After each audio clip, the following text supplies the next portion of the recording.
Hello, everyone. Welcome to Art School Live. Good morning, good afternoon, good evening, good night, depending on where in the world you are watching from. Thank you so much for joining us today. I am your host, Kari Stober, not Eric Rhoads. He is still traveling from Italy. So we are going to be here this week. And with us today, I have a very fun artist. I learned about her on Instagram a couple of months ago, and I'm very excited for what she's going to share with us.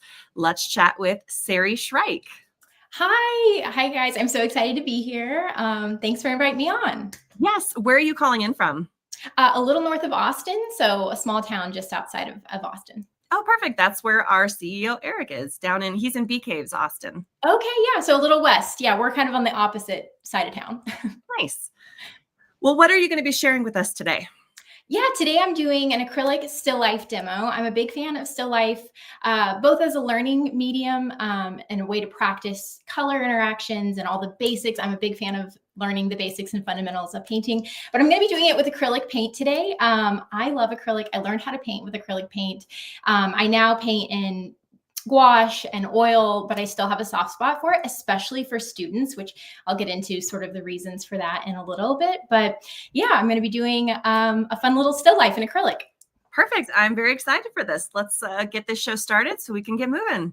It's Perfect. Art School Live with Eric Rhoads.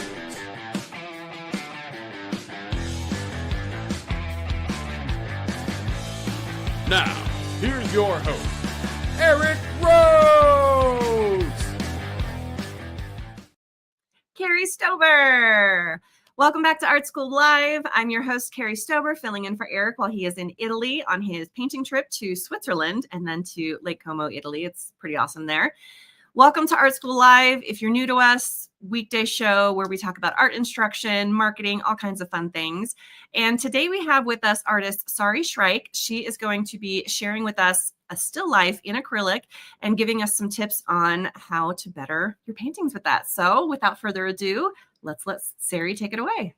All right, so here we are. I wanted to first stop over at my palette. I feel like it's always helpful to give everyone kind of the lay of the land. So I always mix on this glass panel. I also have under here a value scale. This is great because one thing you'll hear me say probably ad nauseum today is really talking about the importance of value. I'm a color painter, but I'm sure you guys have all heard the saying, color gets all the credit, value does all the work. And one way to help you is sort of to have this value checker over to the side.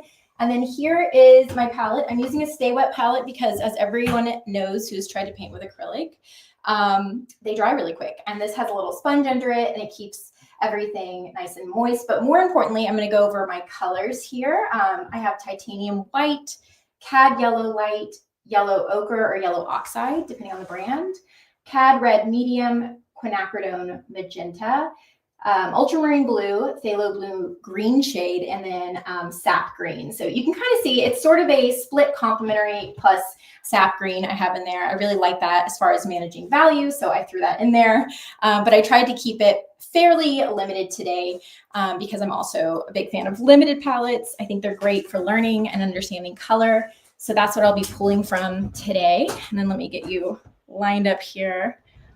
We also have the reference, but I'll get you nice and tight in on my surface. This is just paper. I have primed it with a gray-green underpainting. A question I get asked a lot is, how do you choose the color, right? You go online, you see everyone's process, and some people have neon green and bright orange and sienna and all these great colors. The short of it is, again, value.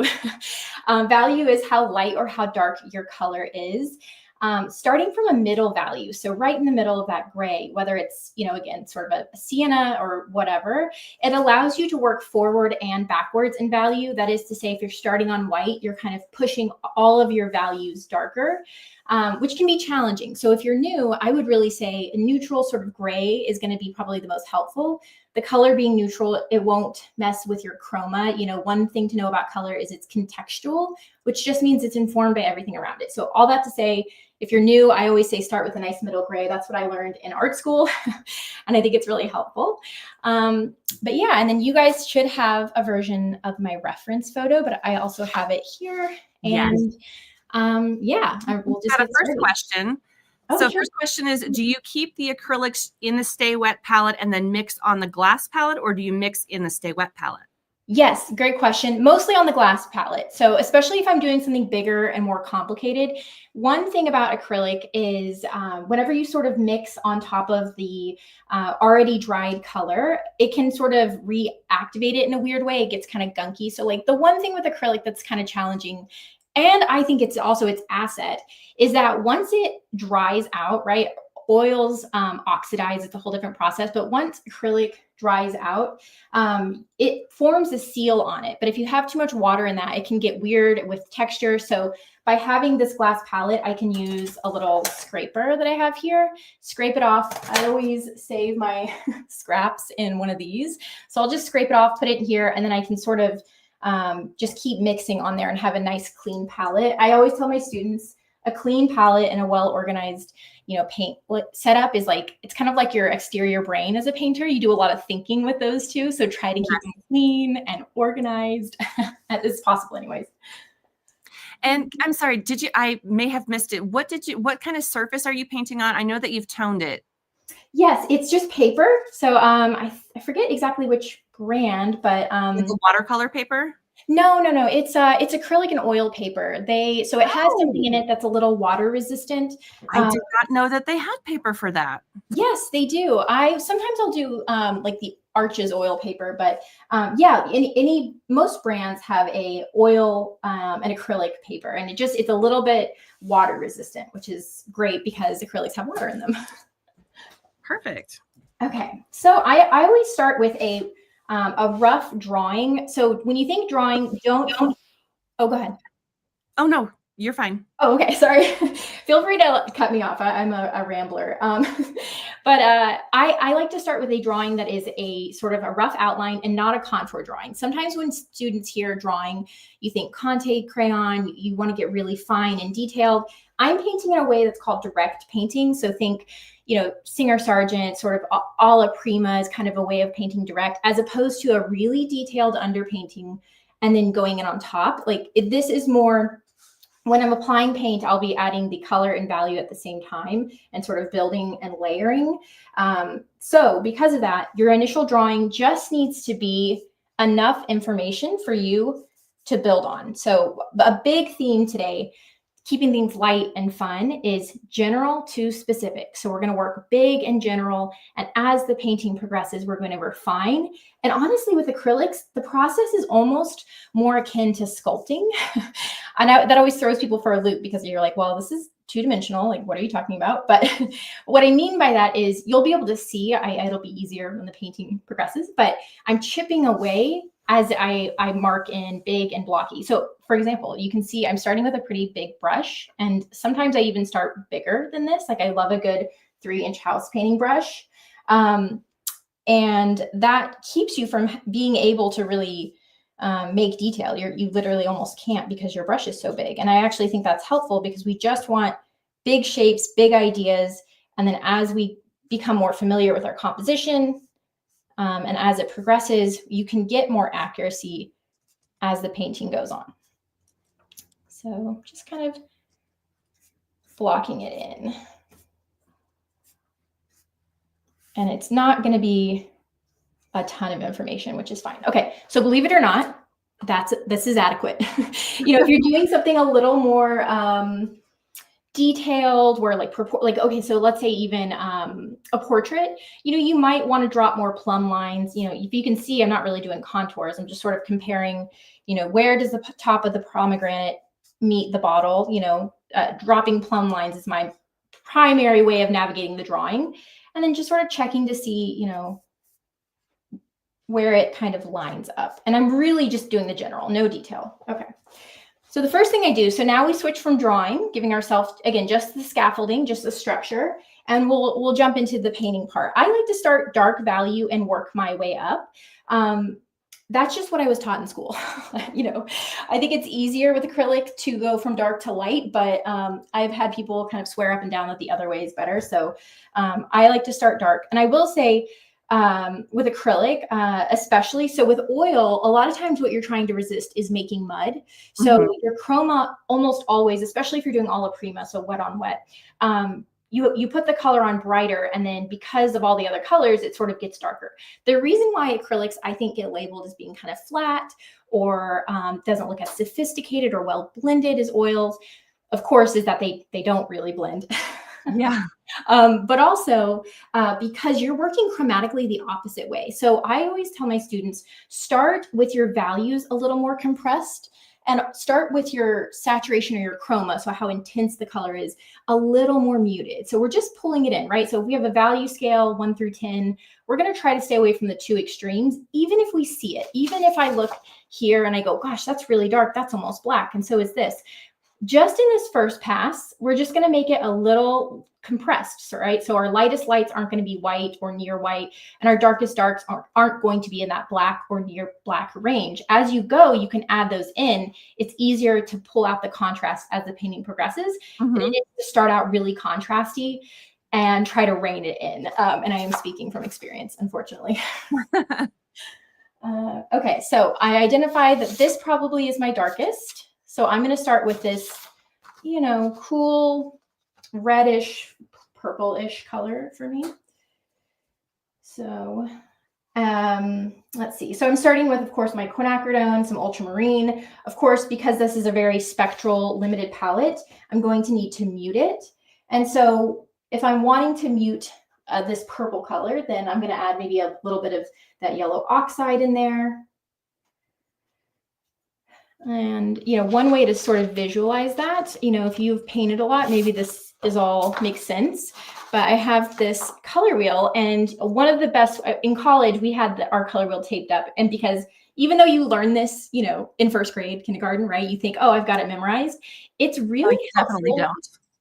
Yeah.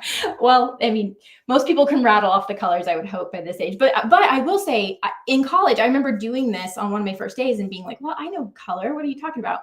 But this is so helpful because, you know, because I'm full, you know, very chromatic, right? I have the colors that I'm using all labeled out here. I'm mixing a purple. Well, this is way too bright. Nothing in nature is going to be that exact color. Right. So I'm going to reach across my color wheel, and it's going to be in here, and that's going to pull the chroma down. So we can see here, we have yellow and purple, right? These are complements, complement as in complete, not that they look well good together, although they might. And so we're going to take a little bit of this yellow, and it's going to pull this purple from crazy Jolly Rancher, grape Jolly Rancher purple, which is not found in nature, just to here, you know, and so we're using complements to navigate the color wheel. Get my reference back. And even still, that's kind of dark. And the thing about acrylic is you can't really blend. And I know that for a lot of people, I will say, especially if you are coming from like traditional gouache or oil, that can be really frustrating because a lot of times the way you sort of get those gradient values and colors is you mix your highlight, you mix your halftone and your shadow, and then you kind of blend them together. Mm-hmm. With acrylic, you have to mix all of those different things. And I know that can seem frustrating, but as a student, that's a great skill to develop. You know, I come from an athletic background, and I always think, you know, what's hard but productive and what's hard and not productive. An example of that, hard and productive, is, you know, getting to where you are comfortably able to mix and remix the same colors, because that's building up that skill. When you paint direct, that's your engine. That's how you get around your paintings, is by knowing how to mix and remix colors. You know, hard and not productive is having a really chaotic palette and you have to hunt for your cad yellow, you know. Yeah. So it's sort of just knowing, you know, where to put that energy. So have you ever tried any of the like the extender mediums that you can mix with acrylic to make it last longer? Does that help mix it on the canvas, or is that really just kind of something you mix on your palette? Yeah, exactly. So there are a ton of mediums with acrylic, and it gives you a lot of versatility in what you're doing. So there are mediums that slow down the drying time quite a bit. I only use those when I'm painting plein air. So sometimes I'll, you know, in Texas, it can get kind of hot and dry. I will go teach painting retreats, and sometimes I'll go to southern Spain and it's like a desert, and I'll do these acrylic demos, and I don't mind it drying fast, right? I lean into that as opposed to fighting it, but that was ridiculous. You know, when it's like a wind tunnel, it's crazy making, even if you enjoy mixing and layering. So I would use something like that, and I would have a puddle of it, or some brands carry paints, acrylic paints that have it mixed in. And I will say a little tip for that, if you don't want to go out and buy a whole new set of paints, at least get the medium and the titanium white, because most titanium white is kind of mixed into almost everything. And so you can kind of test to see if you like it without like breaking the bank and buying all those. Yeah, that's smart. Yeah, it keeps it from being such a commitment. But I mean, truthfully, the big thing is I load my brush and with a lot of paint on there, and I lean into layering. That's the big one. Which I know is always kind of the bad news. You know, you can do glazing, you can scumble, you know, and at the end, I think I'll probably show some of that. But really, the main thing that I'm doing is over here on my palette, and I'll just switch you back just for a second, is I'm just mixing piles. You know, I got some of the blue of my draw line, so I used phthalo blue and white. You know, I just picked a color that contrasted. I didn't overthink it, but I was able to use some of that to get this little color in between. So it's just, you know, a lot of color mixing that's happening.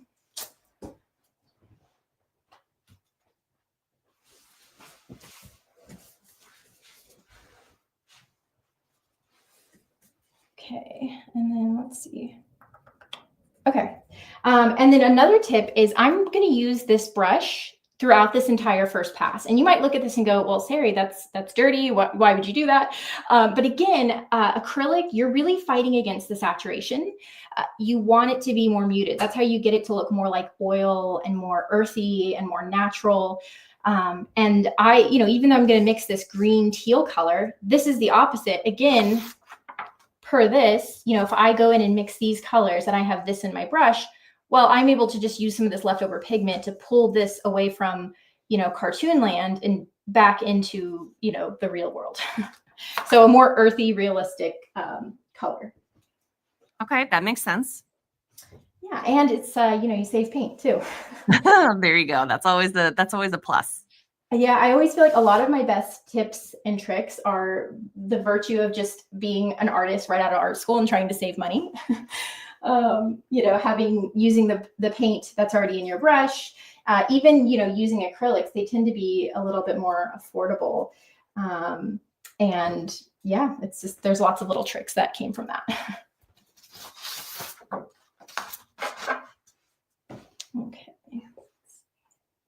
And again, very, very general. The idea too of working super general like this is, you know, especially if I've been known to start with a really bright underpainting. Why? A little bit because I'm just chaotic at this point, and I just like to see, you know, what does neon orange look like underneath this? You know, but there's some style to it. Sometimes when you have a really bright underpainting or like a bright orange, certainly that comes through, but I always tell my students, like, it's hard to make really fine color and value choices when you have such a bright underpainting. And so don't judge your painting until you've covered all this ground layer. You've really put some of these bigger shapes in here. You know, the thinking behind that is, you know, I almost think of this like first pass as like a glorified underpainting. And then once you have all the white in here of the background, you'll be able to make better choices when you have more information. So that's why I really push the big general shapes and then working slowly to the specific. 𝗍𝗄𝗄 is asking, what size brush is that? So is that a 2-inch brush that you're using? Oh gosh, 1.5 it looks like, maybe. So it's pretty big. Yeah, it's, you know, in college, my painting professor, whenever we would start to get really tight and precious, you know, you start to, your shoulders raise up and you're noodling in, you're 1 inch away, you're holding your brush like this. He would take a big house painting brush and make us paint with it for the rest of the class period to keep us from sort of getting so sucked in and precious. And it's great. You know, even one time I did an exercise in school where, you know, we had been working on one big painting for, gosh, months at that point, and everyone was getting really tight and precious, you know, because you're learning and it's difficult. And he had us pull out a really big piece of paper that was about the same size as our canvas we had been working on. And he gave us one class period to remake the painting. And of course, we were all stressed and, oh my gosh, it's going to be so hard. And he had us do it with the big, like 3 or 4 inch house painting brush. And yes, there were a lot of, like, you couldn't get the detail, but we were all shocked how much, especially once you've built familiarity with the subject matter. And I'm really a fan of repetition if you can stomach it in your practice. But we were all shocked at how we were able to solve things that we've been working on for weeks with a couple of really big, confident brush strokes. So I'm such a fan. If you are an overworker, if you're precious, force yourself to use a brush that's like one size bigger than you're comfortable with for as long as possible. I'm 100% exactly that. So I definitely need to go get a bigger brush. Yes, yes, yes, yes. In fact, when I do workshops, sometimes I'll bring an arsenal of these. They're really big, like generic brushes, let me think. So like you can find these at Walmart. They're nothing fancy, but I'll bring these. And if someone's getting tight, I'll just like tap them on the shoulder. And Here you go. Here's your new toy. Yeah. And of course, no one's happy at the moment for that, but it really does. It does help so much. It keeps you loose. It keeps you from overworking detail before you're ready to do so. So going back to that, paint being in the bristles, I'm mixing a white, and, the white of this is actually going to do a lot of heavy lifting and informing the viewer about our composition. And the thing is, a white is never just a white, right? Nowhere in nature, by and large, is titanium white straight from the tube found in nature. I mean, I'm sure there's an exception out there, but I've never seen it. So your white, it just needs to work as a lighter value. Remember, the first thing I said was keeping our values compressed. You want to be able to go lighter as you work through your painting. So like, one thing I like to do is use my background to sort of shape and use the negative space to carve out the form, because this isn't super accurate, but I'm able to find some accuracy even with this big brush by using the edge, as you can kind of see here, to clean up. And I mean, that's a pretty sophisticated little line. And I've done all that with this big honking brush. Okay, I'm heading to the art store after lunch. Big brushes, yes. I mean, you can even get them at the hardware section. I get a lot of my supplies at the Walmart home section. Oh man, so fun. It feels like a little puzzle. And I'm not doing a ton of wet on wet here. I just have my brush really loaded with paint. I'm just going after it.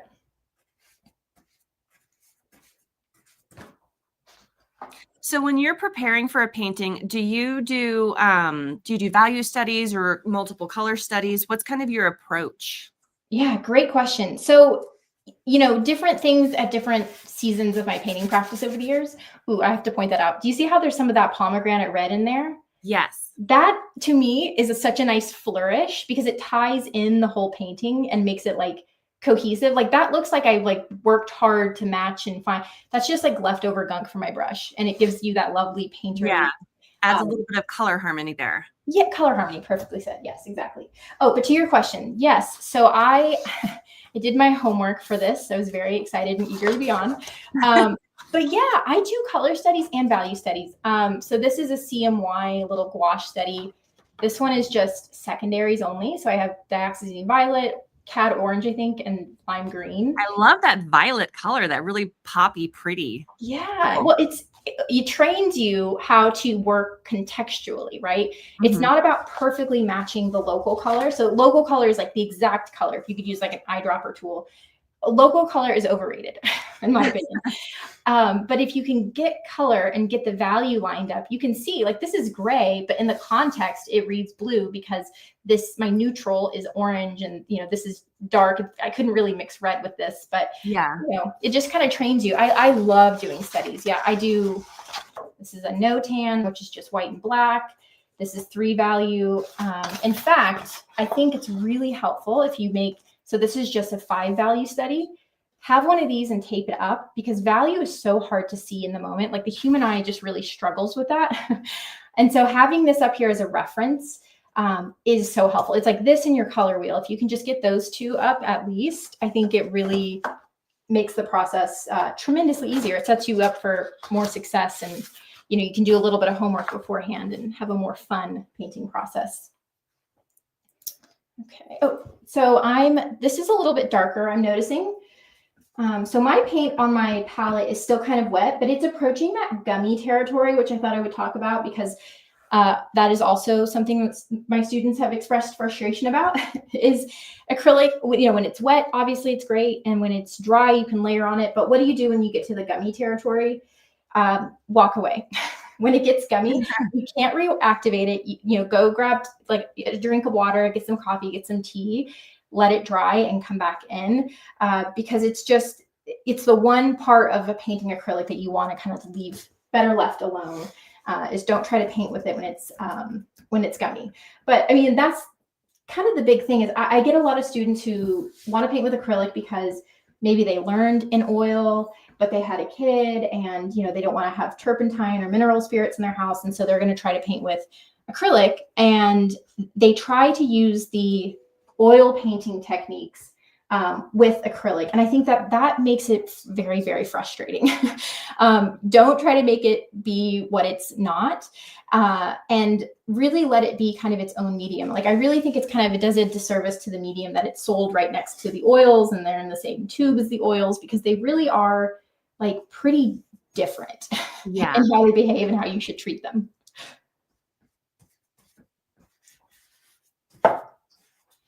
Okay. We're about to be done with this big honkin' brush, I promise. But the nice thing about this is you get a lot covered pretty quickly.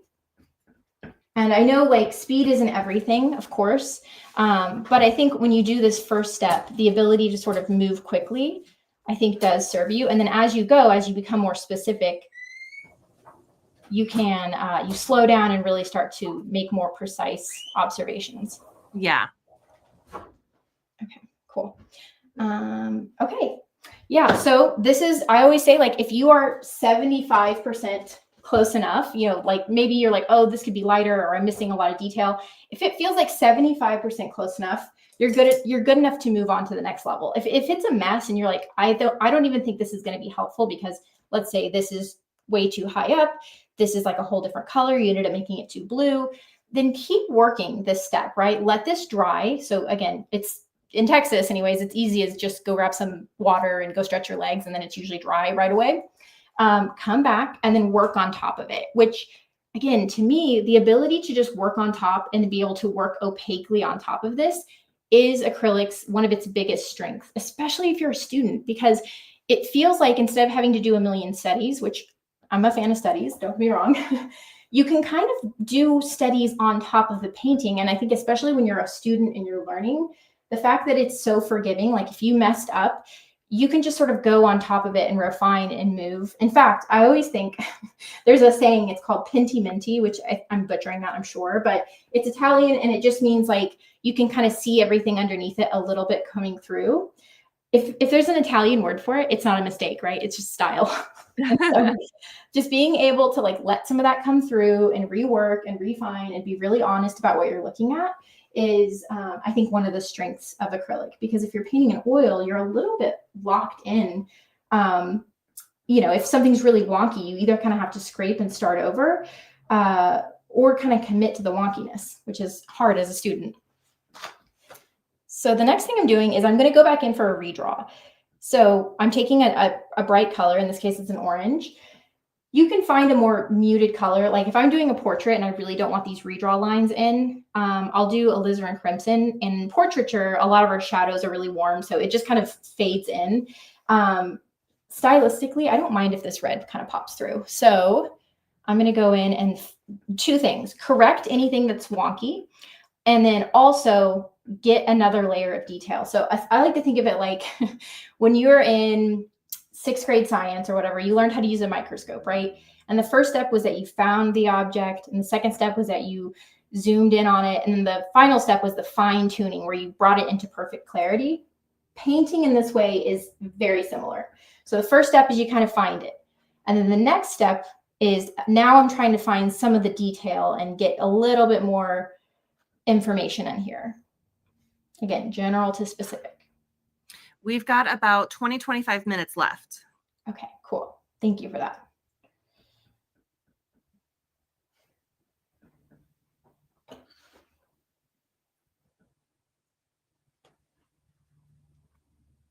So if you weren't under time constraints like you are today, how much time would you typically spend on a painting? Oh, it depends. I'm pretty quick. I think a little bit of it is painting in acrylic for so many years.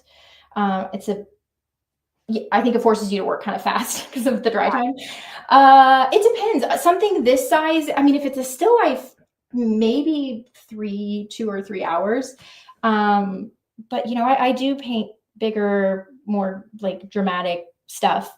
And it kind of depends. I will say I'm kind of at a point in my career where I really enjoy kind of luxuriating and like spending like a day, like working through like something really small and kind of finding all the stuff in it. But I mean, it really, truly, like, I wish I could give you a better answer. It just depends, but as little as a couple hours.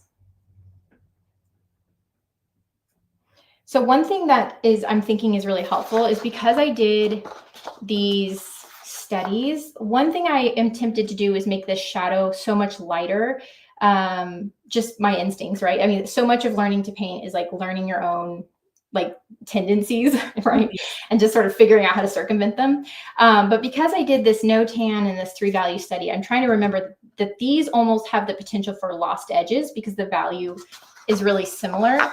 One thing that's we have a tendency to do is the more chromatic the color we're painting is, the more saturated it is, the harder it is for us to gauge the value. That's why sometimes when you paint like a beautiful red rose, you're like, you can't seem to get it to work out. And it's a lot of times because the value is so hard to gauge. And so, that's one kind of thing that I've learned. It's almost like when you're on a computer and you have like a pop-up. I've just trained myself to have a bunch of pop-ups. It's like, wait, make sure that this is the correct value,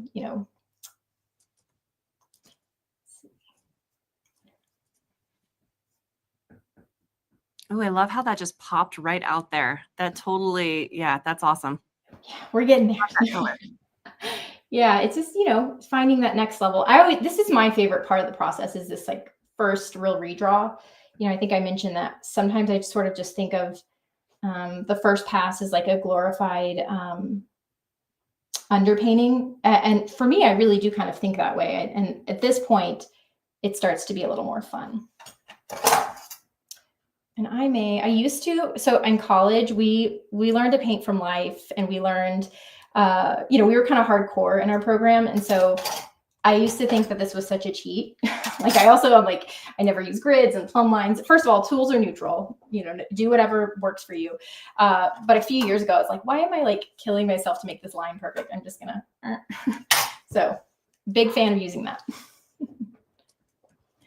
Okay, so I did this redraw with this little, what size are you? A little guy. I use flats and brights pretty much exclusively. But this size 4, I suppose, is what I used for my redraw, and it gives me this nice skinny line. But I'm going to bump up in brush size. So somewhere between my last brush, which was about 1.5 inches wide, to, let's go with one of these. So this is a size, I think, 10 or 12. So quite a bit smaller, but we're still, it's still pretty big.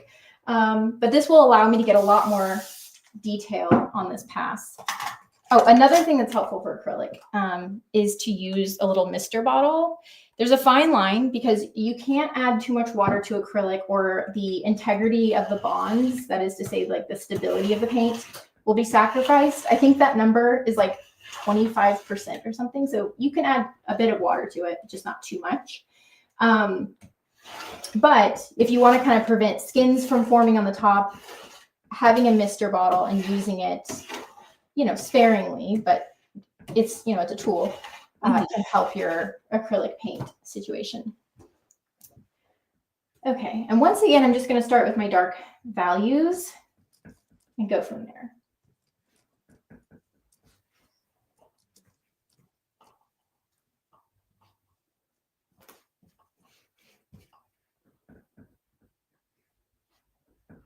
I think I'm going to have to go and find some of this acrylic paper. I've not tried that before. I've only ever done canvas, and I usually prep it with gesso, but it just seems like it goes down so much more smoothly on this. Yes, that's why I like to paint.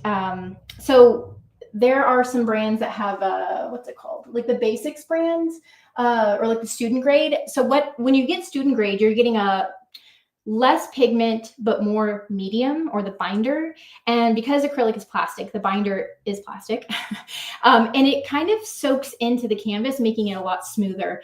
Acrylic and acrylic wash are really frustrating when you're painting on like a true canvasy texture with lots of tooth. So smoothing it, sanding it, kind of being precious about your grain is, like, to your point, like something that's kind of worth figuring out. But yeah, I love the smoothness of this surface. Okay, let's see. So, do you ever do any palette knife work with acrylic? I do. Yeah, I actually just finished shipping off some work for a show called 𝗦𝗵𝗿𝗆, and it is all palette knife work. Cute name, but yeah, I love it. You know, it dries quickly, so I think for some people it might be easier to work with a palette knife than acrylic, and others I think it'd be maybe more challenging. It's just so personal. But yeah, I love it. I think it's really fun, and because it dries so quick, and because with acrylic you don't have to get so hung up on lean to fat and some of those other things that can really affect the archival quality of the work. Acrylic is just so much more forgiving in that you can really layer on the paint and kind of go crazy without sacrificing like the quality or worrying about like if it sells, is the collector going to come find me in 3 years when it cracks? Like it's just such a resilient medium in that way.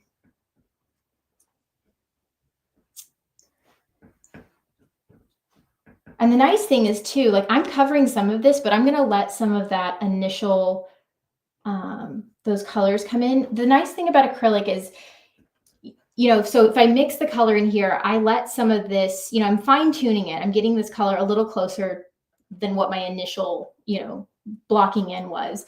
But I don't perfectly cover it up. I really try not to have everything be locked in and precious, because that little bit of, again, pinty-minty, so the under part kind of showing through, and that back and forth of, let's say you tried to mix this a few times. My students sometimes will be frustrated. They're like, oh, I tried to mix it and each one's a couple shades off. You're kind of doing accidentally what really sophisticated painters do on purpose, which is to sort of have those slightly different but close enough that it works as a form colors that gives the painting a lot of like life and depth. And I think again with acrylic is that it can look flat if you don't kind of lean into some of this messiness and these organic sort of things that happen in the process.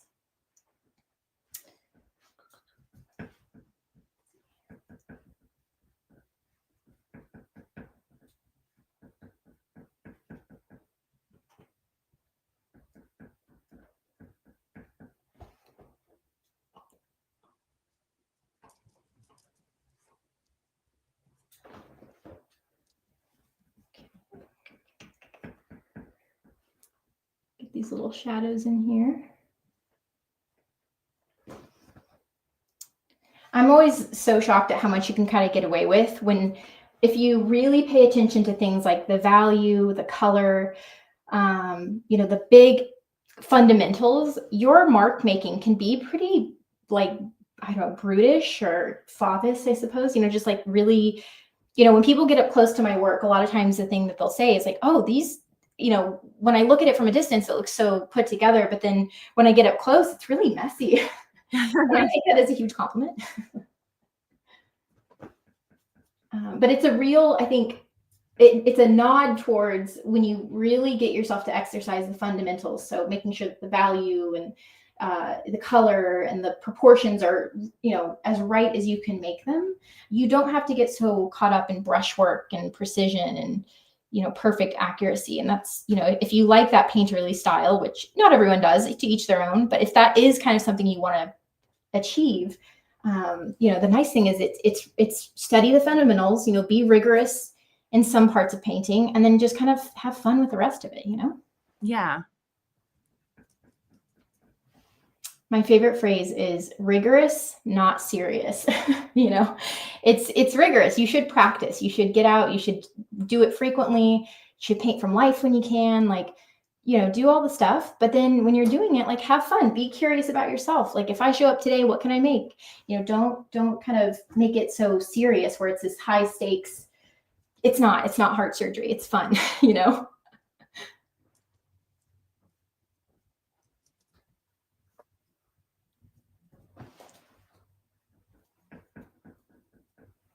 We've got about 10, maybe 15 minutes. Okay, cool. Thank you. Okay, so let's...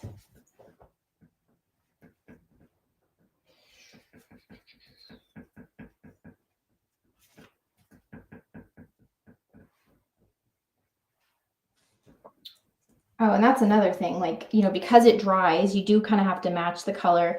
I know for some people, the fact that acrylic dries a little darker, like I would say maybe a half value darker, can really, I think, be kind of frustrating. Yeah, I've been experiencing the same thing with gouache too, like, because the lights dry darker, darks dry lighter, like it's just a whole thing. Yeah. I mean, I think on one hand, you just have to anticipate it a little bit. Like it definitely, when I'm color mixing, it doesn't dominate my thoughts necessarily, but it is something to consider. But it's more, you know, I think getting it in the ballpark is close enough. I think, you know, rarely do you need the value to be a perfect match unless it's like a really, like a big focal point. But yeah, sort of just understanding that, you know, when it's wet, the light scatters, it's going to be a half shade lighter, and then sort of just, you know, figuring out, yeah, how to make sense of that. Okay, I'm going to try to get the pomegranates, I think, relatively solved. Let me see if I can do a little bit with the bottles to get them to be a placeholder, to get it to function, right? It's like not about perfectly solving it. It's just like, does this function? Carla's asking, being a visionary artist, do you like your compositions of still life viewed from different angles, like straight on or bird's eye? Do you have a particular preference? Oh man, that's a good question. Let's see. I mean, no, I think I like playing with however perspective. You know, I like drawing. I think it's fun to kind of practice your drawing skills, and whenever you challenge yourself to paint from different perspective, whether it's sort of more top down, like bird's eye, or straight on, I think they kind of just do and say different things. Like to me, this setup feels a little bit academic, which is funny because I actually don't usually do that. I kind of like things to feel contemporary and like fun and, you know, different. And I'll do a lot of paintings from top down because of that. But I don't know. No, I kind of just, you know, yeah, I don't have, I'm not putting a lot of brain power into that per se, but I respect it if it is important, you know, for you, and if that's a big thing in your practice.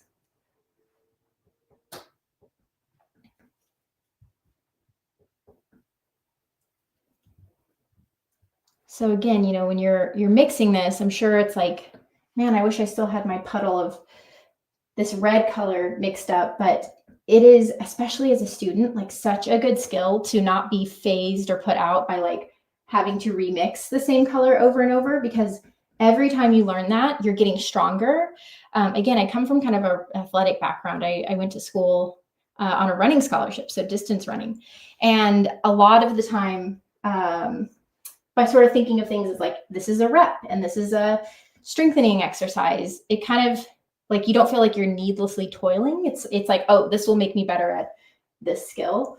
And I think if you can lean into that as a painter, kind of regardless of your medium, truthfully, it makes it more fun, you know? And then just like a runner, like I don't get hung up when every one of my runs isn't my personal best. You know, I'm grateful for the time, and it's pennies in the bank. You know, it's just, you're adding up slowly over time, that skill set. Yeah.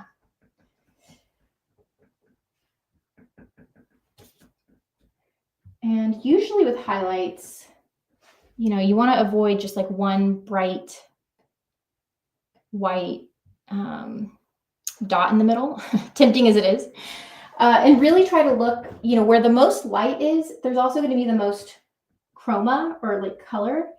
And sometimes I have more fun kind of looking for those things than I do putting in the white light highlight. And pomegranates are kind of lumpy anyways, so you're looking for that specific, right?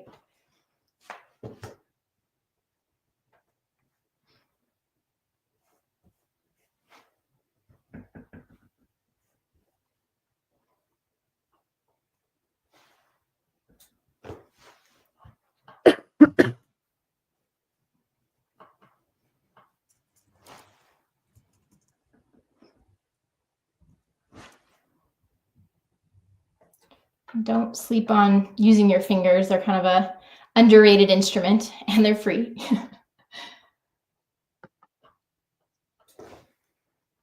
But yeah, you can kind of see how some of those little details really help things.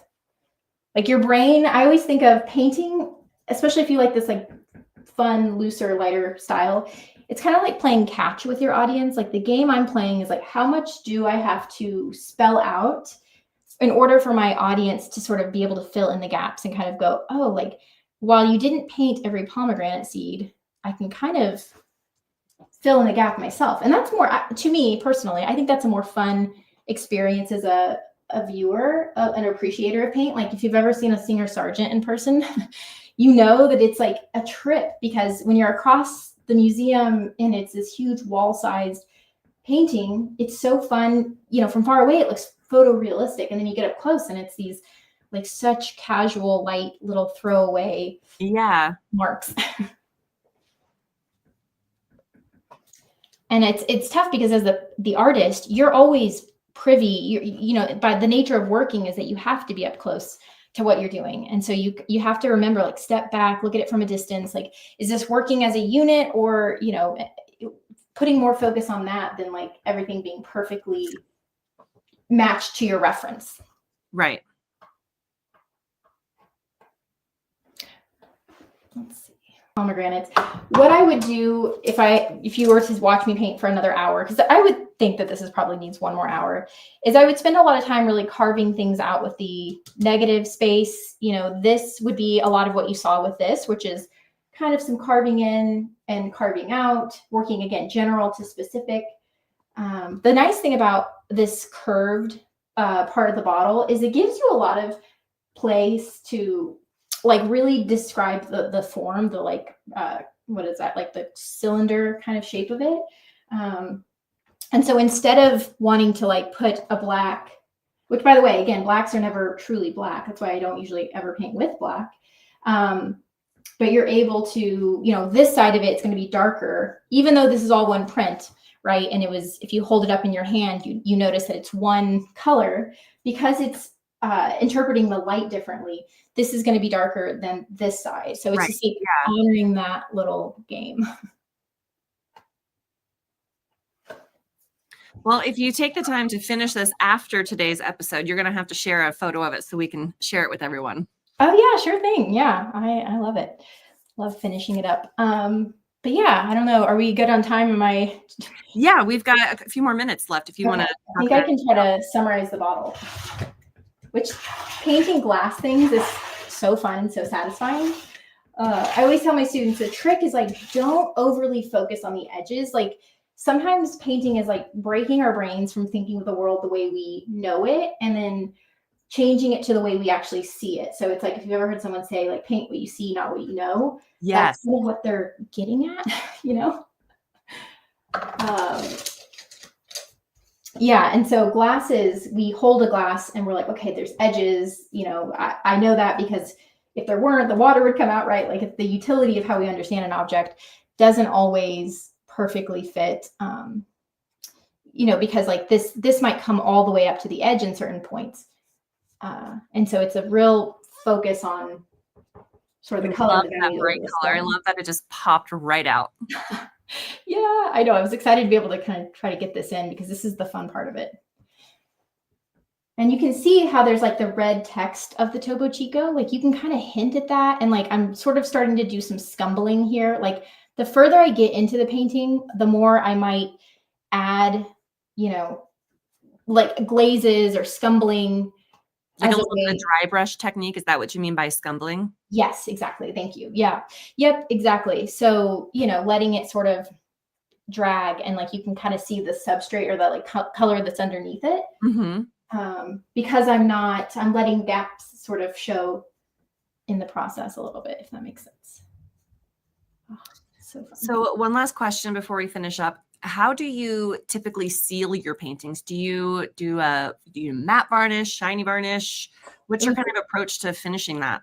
Great question. So the nice thing about acrylic is, unlike gouache or, you know, it's a lot. I've heard it said that with acrylic, the varnish is kind of built in. So the nice thing about it is it's a tougher medium, so you don't have to do that. But you know, because acrylic has pigment in it and different pigments shine differently, you know, they have a different ratio of pigment to plastic, all those things. Like you'll have a sap green, for example, be really glossy, and then you might have a yellow ochre be really matte.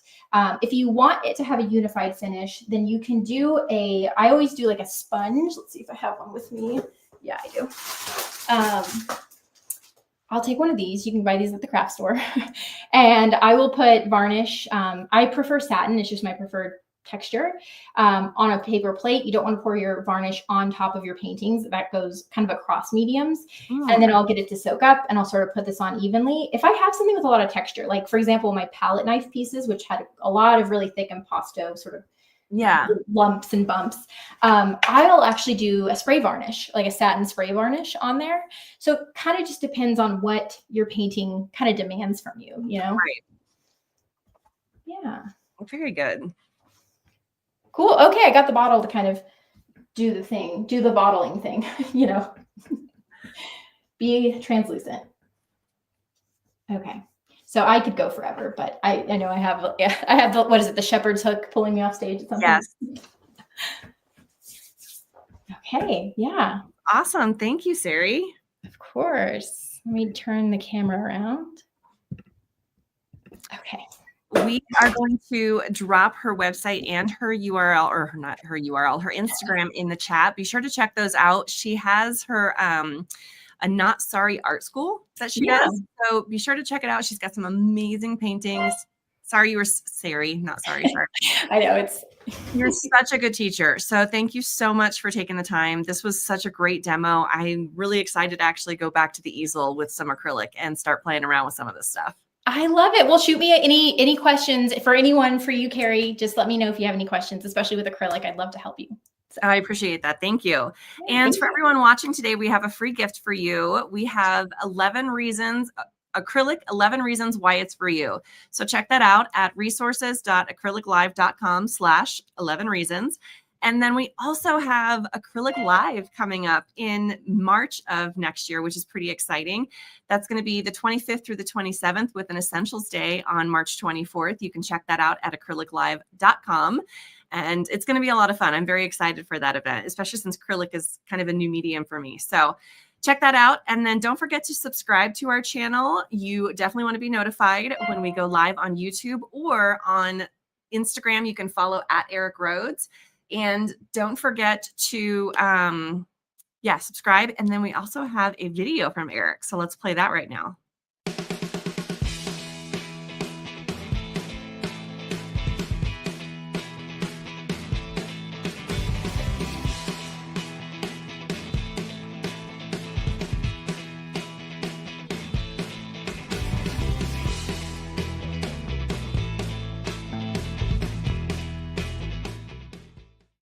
Hey guys, it's Eric. I'm coming to you live from a gondola, and we're in Venice. We've had our painting group here for the last couple of days. Today's our last day painting. Yesterday was painting in the rain.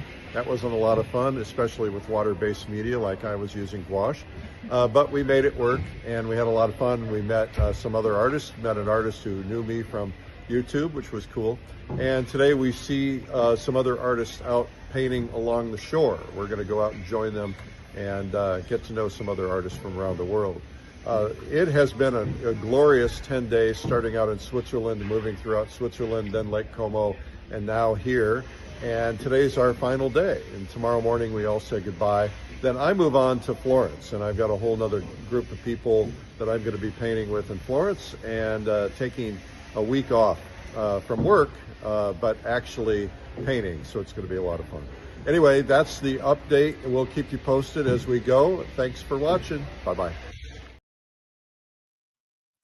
So cool. I'm very jealous that he gets to be in Venice. That's pretty awesome. And so glad that you guys will get to see him coming up soon. And thank you guys all so much for watching today. This was such a great demo with Sari Shryack. And tomorrow we have 𝗵𝗿𝗄𝗏. Don't forget to check in for that. She's going to be painting watercolors for us. So thank you so much for spending the time with us, and I will see you guys all tomorrow. Bye.